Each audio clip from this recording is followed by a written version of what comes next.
Hello, my lovely subscribers and fantastic viewers. I welcome you all to our channel, English Language at Treasure. How are you all? Hope you all are doing great. So ఈ video ఏంటంటే part 2. దీంట్లో మనము participle phrases అవి past టెన్స్లో ఉన్న వర్బ్స్ని ఏ రకంగా సెంటెన్సెస్లోకి మార్చొచ్చు, participle ఫ్రేజెస్గా మారుతాయి అనేది చూద్దాం. ఫస్ట్ వీడియోలో ఏంటి, ప్రజెంట్ పార్టిసిపల్ ఫ్రేజెస్ని చూసాము. ఇప్పుడు సెకండ్ దాంట్లో పాస్ట్ పార్టిసిపల్ ఫ్రేజెస్ని చూద్దాం.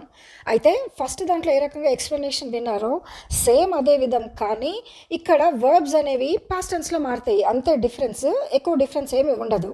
అది ప్రజెంట్ కాబట్టి ఐఎన్జీ ఫామ్లో ఉంటాయి వర్బ్స్, ఇక్కడ పాస్ట్ కాబట్టి ఈడీ కానీ ఈఎన్ కానీ ఫామ్లో ఉంటాయి. ఇక్కడ ఇవ్వబడ్డ ఎగ్జాంపుల్స్ చూద్దాం ఒకసారి క్లియర్గా.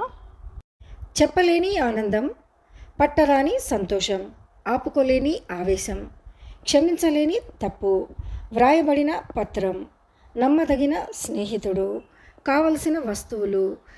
ఇట్లాంటి చిన్న చిన్న వాక్యాలను మనం ప్రతిరోజు మన సంభాషణలో వాడుతూనే ఉంటాం కదా. ప్రతిరోజు మనకు తెలియదు, కానీ మన భాష అది కాబట్టి మన భాషలో ఈ రకమైన చిన్న వాక్యాలు వస్తూనే ఉంటాయి. మనకు తెలియకుండా వాటిని మనం వాడడం జరుగుతూనే ఉంటుంది. ఓకే, అయితే మనకు తెలియదు గ్రామర్లో దీన్ని ఏమంటారు అని తెలియదు, కానీ మనకు వాడుకలో వచ్చేస్తుంది. అది మనకు ఆ భాష తెలుసు కాబట్టి వాటిని చెప్పేస్తూనే ఉంటాము. అయితే వీటిని ఇంగ్లీష్లో ట్రాన్స్లేట్ చేసినప్పుడు ఇవి ఏ రకంగా వస్తుందో చూద్దాం. చెప్పలేని ఆనందం ఫస్ట్ది, అంటే అన్టోల్డ్ జాయ్. ఇక్కడ రెండు పదాలు ఉన్నాయి కదా, అన్టోల్డ్ ఒక పదము, జాయ్ ఒక పదము. ఈ జాయ్ అనే పదం ఏమో నౌన్ ఇక్కడ. సో ఆ నౌన్కి ముందు ఈ అన్టోల్డ్ అనే పదాన్ని ఇండివిజువల్గా చూస్తే, దాని స్వతహాగా అదొక్కటే వర్డ్ని చూస్తే అది యాక్చువల్లీ వర్బ్, పాస్ట్ టెన్స్లో ఉన్న వర్బ్. అన్టోల్డ్ అంటే ఇది నెగటివ్లో ఉన్న verb. Okay, told, untold. Okay, so ఇది నెగటివ్లో ఉన్న పాస్ట్ టెన్స్ పదం, వర్బ్. కానీ ఇక్కడ ఇది జాయ్కి ముందు రాయబడింది. ఎందుకు? అది జాయ్ గురించిన ఎక్స్ట్రా ఇన్ఫర్మేషన్ ఇస్తుంది. ఇక్కడ జాయ్ గురించి చెప్తుంది. ఎట్లాంటి జాయ్ వాళ్ళకు, ఎట్లాంటి జాయ్? Untold Joy. వాళ్ళు ఆనందపడుతున్నారు. ఎట్లాంటి ఆనందము? చెప్పలేని ఆనందం. మనకు తెలుగులో కూడా సేమ్ మీనింగే వస్తుంది, సేమ్ అర్థమే వస్తుంది, సేమ్ ఎక్స్ప్రెషనే వస్తుంది. వాళ్ళు చాలా ఆనందపడుతున్నారు. ఎట్లాంటి ఆనందం? చెప్పలేని ఆనందం. ఆ చెప్పలేని అనేది ఇక్కడ అడ్జెక్టివ్. అట్లాగే ఇంగ్లీష్లో కూడా అన్టోల్డ్ జాయ్, వాళ్ళకి జాయ్ అనేది ఉంది. ఎట్లాంటి జాయ్? Untold Joy. సో ఈ జాయ్ అనేది నౌన్. ఆ నౌన్ గురించిన ఎక్స్ట్రా ఇన్ఫర్మేషన్, ఆ నౌన్ గురించిన డిస్క్రిప్షన్ ఏదైతే పదం ఇస్తుందో అన్టోల్డ్ అనే పదము ఇక్కడ ఇది పాస్ట్ టెన్స్లో ఉంది. టోల్డ్ అంటే past tense, tell, told, told కదా. సో టోల్డ్ అనేది పాస్ట్ టెన్స్లో ఉన్నది, అన్ అనేది నెగిటివ్. సో అన్టోల్డ్ అనేది వర్బ్ ఇక్కడ అడ్జెక్టివ్గా మారుతుంది. ఎందుకు? అది జాయ్ గురించి చెప్తుంది కాబట్టి ఇది అడ్జెక్టివ్ ఇప్పుడు. Okay, right. ఓకే, సెకండ్ అది చూస్తే పట్టరాని సంతోషం. పట్టరాని సంతోషం అంటే సంతోషంగా ఉన్నావు. ఎంత సంతోషం? పట్టలేకపోతున్నాం ఆ సంతోషం. సో దాన్ని ఇంగ్లీష్లో హ్యాపీనెస్. హ్యాపీనెస్ అనేది నౌన్. ఓకే, ఆ నౌన్ ఎట్లాంటి నౌన్? అది హ్యాపీనెస్. ఏ రకమైన హ్యాపీనెస్ వాళ్ళకి కలుగుతుంది అంటే అన్కంట్రోల్డ్ హ్యాపీనెస్. అంటే వాళ్ళు ఇంకా కంట్రోల్ చేసుకోలేనంత సంతోషము, అంటే పట్టరాని సంతోషం. మనం తెలుగులో అయితే పట్టరాని అనుకుంటాం కదా. సో ఇంగ్లీష్లో దాన్ని అన్కంట్రోల్డ్ హ్యాపీనెస్ అంటారు. ఈ హ్యాపీనెస్ అనేది ఇక్కడ నౌన్ కాబట్టి ఈ నౌన్ గురించి ఈ అన్కంట్రోల్డ్ అనే పదము ఎక్స్ప్లెయిన్ చేస్తుంది కాబట్టి ఇక్కడ ఈ అన్కంట్రోల్డ్ ఇది వర్బ్ అయినా కూడా ఈ ప్లేస్ని బట్టి, ఏదైతే నౌన్ గురించి చెప్పటాన్ని బట్టి ఈ పదము ఇక్కడ అడ్జెక్టివ్గా మారింది. రైట్, అర్థమైంది అనుకుంటా. సో అట్లాగే ఆపుకోలేని ఆవేశం అంటే అన్కంట్రోల్డ్ ఎమోషన్స్. ఎమోషన్స్ అనేది నౌన్, అన్కంట్రోల్డ్ అనేది అడ్జెక్టివ్. ఇక్కడ ప్లేస్ని బట్టి అడ్జెక్టివ్. ఓకే, క్షమించలేని తప్పు. క్షమించటం అనేది యాక్చువల్లీ వర్బ్, తప్పు అనేది నౌన్. కానీ ఈ ప్లేసింగ్ని బట్టి, ఆ యొక్క స్థానాన్ని బట్టి గ్రామర్ రూలు మారుతుంది. మిస్టేక్, అన్ఫర్గివెన్ మిస్టేక్ అంటే మిస్టేక్ అనేది నౌను, అన్ఫర్గివెన్ అంటే క్షమించలేని. ఓకే, సో ఇక్కడ ఇది అడ్జెక్టివ్ కాబట్టి ఇది పాస్ట్ పార్టిసిపల్ ఫ్రేజ్ అవుతుంది. సో వ్రాయబడిన పత్రం. ఏం పత్రం అది? ఒక పత్రం ఉంది చేతిలో, దాంట్లో వ్రాయబడింది కాబట్టి దాన్ని ఏమన్నాము? వ్రాయబడిన పత్రం అంటే రిటన్ డాక్యుమెంట్స్. మనం చాలాసార్లు మనము ఏదైనా అప్లికేషన్స్ కాలేజెస్లో, స్కూల్స్లో వెళ్ళినప్పుడు, ఇంకా ఏదైనా వేరే ఆఫీసెస్కి వెళ్ళినప్పుడు రిటన్ డాక్యుమెంట్స్ కావాలి అంటారు. సింపుల్గా ఇస్తాం కదా రిటర్న్ డాక్యుమెంట్స్ అంటే ఏదైనా రాయబడిన పత్రాలు అంటే మీకు స్టాంప్ పేపర్స్ అనమాట, ఏదో స్టాంప్ చేసి ఇవ్వబడిన పత్రాలు return documents, right. So return document noun, return అనేది పార్టిసిపుల్ కాబట్టి పాస్ట్ పార్టిసిపుల్ ఫ్రేజ్. అట్లాగే నమ్మదగిన స్నేహితుడు అంటే ట్రస్టెడ్ ఫ్రెండ్. కావలసిన వస్తువులు రిక్వైర్డ్ మెటీరియల్, ఇది కూడా మెటీరియల్ అనేది నౌన్, రిక్వైర్డ్ అనేది వర్బ్, కానీ రెండు కలిపినప్పుడు required will become an adjective. So this is a past participle phrase. All right, let's understand them with some examples. కొన్ని ఎగ్జాంపుల్స్ ద్వారా వీటిని అర్థం చేసుకుందాం. Okay, the first sentence is The hidden treasure was discovered accidentally. The hidden treasure was discovered accidentally. ఇక్కడ treasure గురించి మాట్లాడుతున్నాము. ఒక treasure దొరికిందంట. తెలుగులో ఏంటి, దాచబడిన నిధి అకస్మాత్తుగా లేకుంటే అనుకోకుండా కనుక్కోవటం లేకపోతే కనుగొనడం జరిగింది. దాచబడిన నిధి అకస్మాత్తుగా అనుకోకుండా కనుక్కోవటం జరిగింది, ఇది తెలుగు. అయితే ఏది అకస్మాత్తుగా కనుక్కోవడం జరిగింది, నిధి. ఏ రకమైన నిధి, దాచబడిన నిధి. అది ఆ నిధి ఎక్కడుంది, దాచబడింది. ఓకే, సో ఇక్కడ ట్రెజర్, ఏం ట్రెజర్ అది, హిడెన్ ట్రెజర్.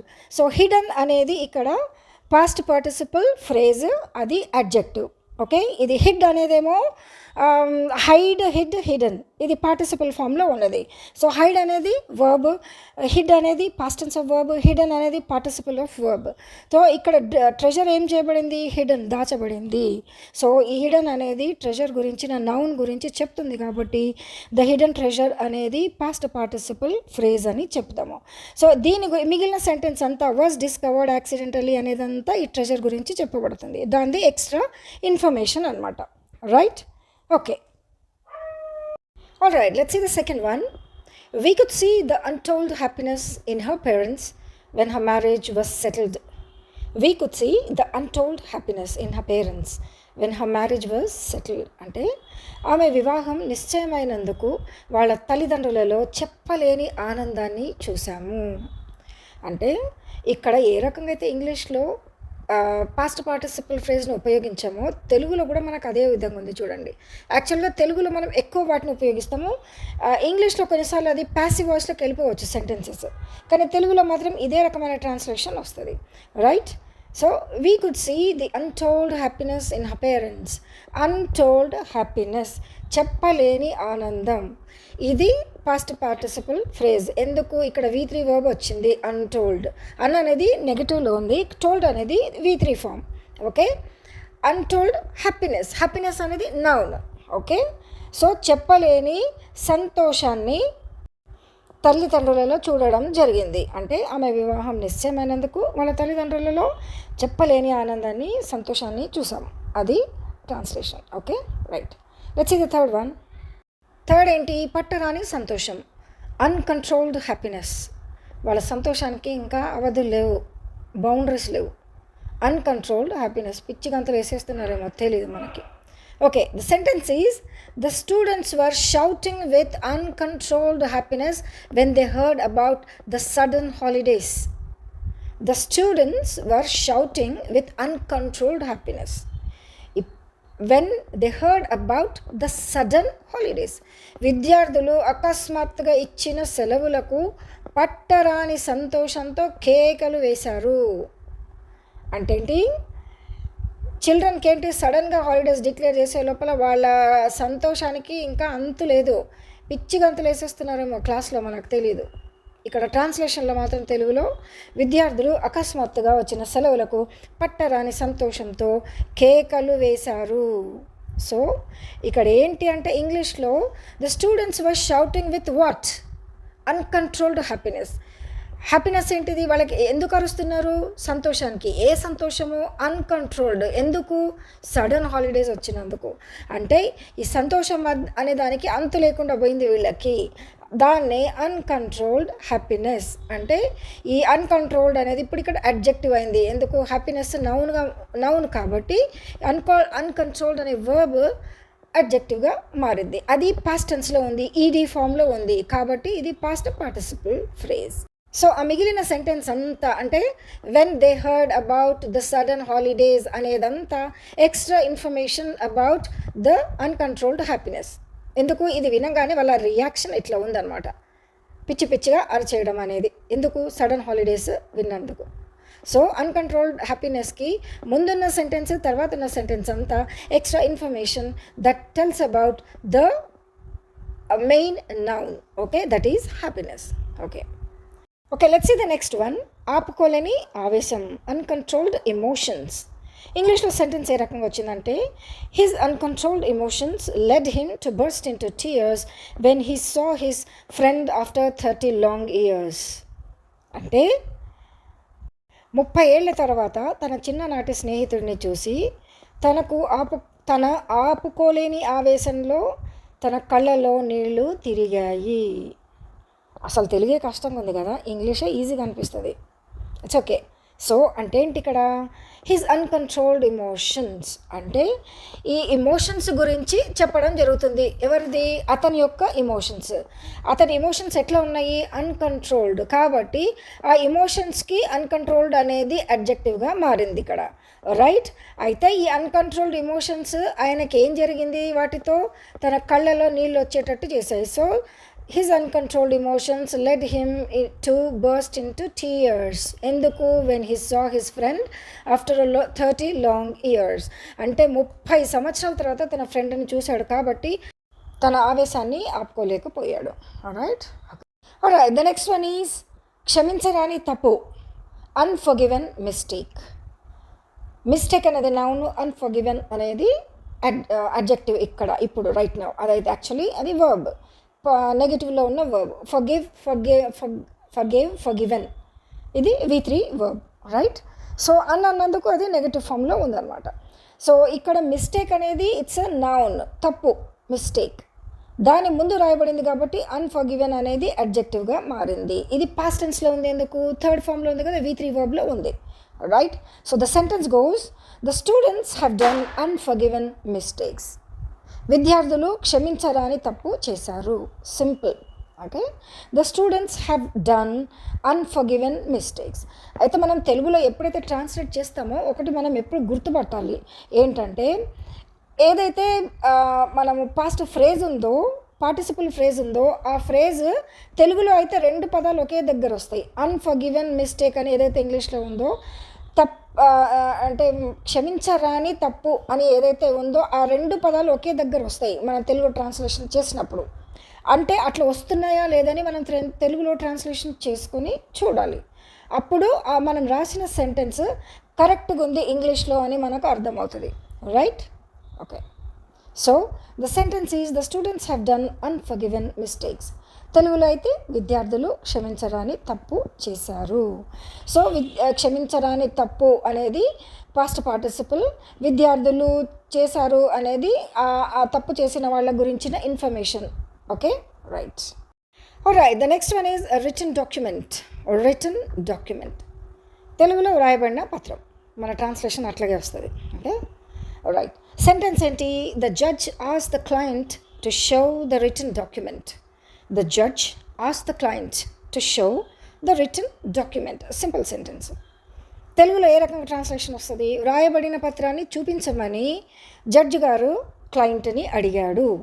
ఓకే, వ్రాయబడిన పత్రాన్ని చూపించమని జడ్జి క్లయింట్ని అడిగాడు. ఇది తెలుగులో. అయితే తెలుగులో ఏ రకంగా వస్తుంది? వ్రాయబడిన పత్రం అనే వస్తుంది. ఇంగ్లీష్లో కూడా అదే రకంగా వచ్చింది. కాబట్టి ఈ సెంటెన్స్ ఈజ్ ఎగ్జాక్ట్లీ కరెక్ట్. అంటే ఏంటి? ద రిటన్ డాక్యుమెంట్ గురించిన ఎక్స్ట్రా ఇన్ఫర్మేషన్ అంతా ఏంటి? The judge asked the client to show. ఇదంతా ఈ డాక్యుమెంట్ గురించిన ఇన్ఫర్మేషన్. ఈ డాక్యుమెంట్ ఏంటి? అదొక పత్రం. అది ఏం జరుగుతుంది? జడ్జికి కావాలి. ఎవరి దగ్గర నుండి? క్లయింట్ నుంచి.